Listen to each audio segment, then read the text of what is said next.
Hello बच्चों। हमारा प्रश्न दिया हुआ है, प्रथम पंक्ति संक्रमण तत्व के 4 क्रमिक सदस्य अपने परमाणुविक संख्या के साथ नीचे सूचीबद्ध है, जिसका उच्चतम तृतीयक आयनन एंथैल्पी। यहाँ जो प्रश्न में दिया हुआ है, उच्चतम तृतीयक आयनन एंथैल्पी क्या होगा। वेनेडियम का Z दिया हुआ है 23, क्रोमियम Z 24, मैग्नीज Z 25 और आयरन Z 26। चलिए समझते हैं इस प्रश्न को। अगर इस प्रश्न को समझना है तो हमें मुख्य अवधारणा में समझना होगा कि आयनन इंथैल्पी क्या होता है। ठीक है, क्या होता है आयनन इंथैल्पी।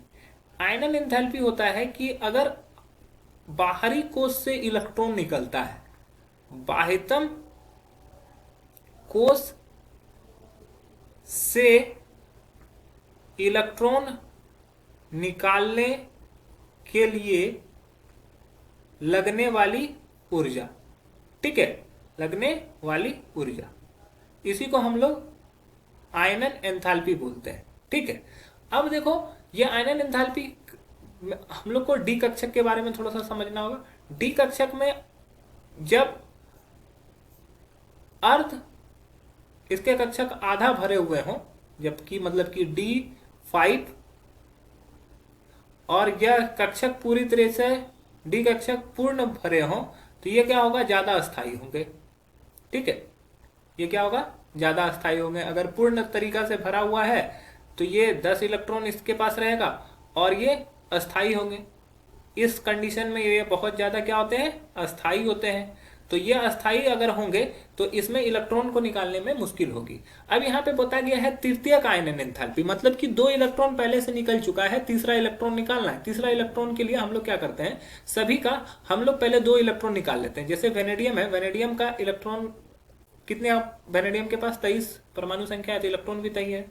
जब ये V2 इलेक्ट्रॉन निकाल चुका है, अब इसको तीसरा इलेक्ट्रॉन निकालना है, तो V2+ में इसका इलेक्ट्रॉनिक कॉन्फ़िगरेशन क्या हो जाएगा, इसके पास 21 इलेक्ट्रॉन रहेगा और ये जो इलेक्ट्रॉनिक विन्यास दिखाएगा वो 3D3 में दिखाएगा।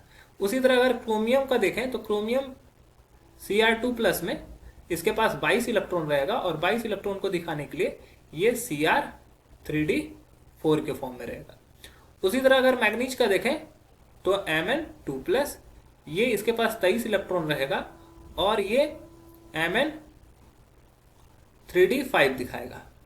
और यहां पर अगर आयरन की बात करें तो ये Fe2+, ये इसके पास 24 इलेक्ट्रॉन रहेंगे और 24 इलेक्ट्रॉन के लिए ये, माफ कीजिएगा, सभी जगह आर्गन होगा। यहाँ पे Mn नहीं, आर्गन होगा, यहाँ भी आर्गन होगा और ये 3D6 हो जाएगा। ठीक है, हर जगह पर यह क्या होगा, आर्गन हो जाएगा। और यहाँ पे 3D3, 3D4, 3D5, 3D6। तो यहाँ पर मैग्नीज की अवस्था में देखोगे तो ये अर्ध भरा हुआ है, अतः अस्थाई है। ये क्या है, अतः अस्थाई है। और अस्थाई है तो आयनन ऊर्जा सबसे अधिक होगा। यहाँ पे आयनन ऊर्जा अधिक, तो अगर तृतीयक आयनन एंथैल्पी होगा तो सबसे अधिक जो आयनन ऊर्जा होगा वो किसकी होगी, Mn2+ की होगी। तो यहाँ पर मैग्नीज जो होगा वो सही उत्तर हो जाएगा, अन्य उत्तर जो हो जाएंगे गलत हो जाएंगे, क्योंकि अन्य जगह पर वो आसानी से इलेक्ट्रॉन को निकाल देगा, क्योंकि ये पूरी तरीके से अस्थायी नहीं है। अपेक्षाकृत सबसे ज्यादा अस्थायी कौन होगा, Mn2+। तो ये इलेक्ट्रॉन को निकालने में ज्यादा एनर्जी चाहिए, इसीलिए इसकी जो आयनन एंथैल्पी होती है वो उच्चतम होती है। आशा है कि यह प्रश्न आपको समझ में आया होगा। धन्यवाद।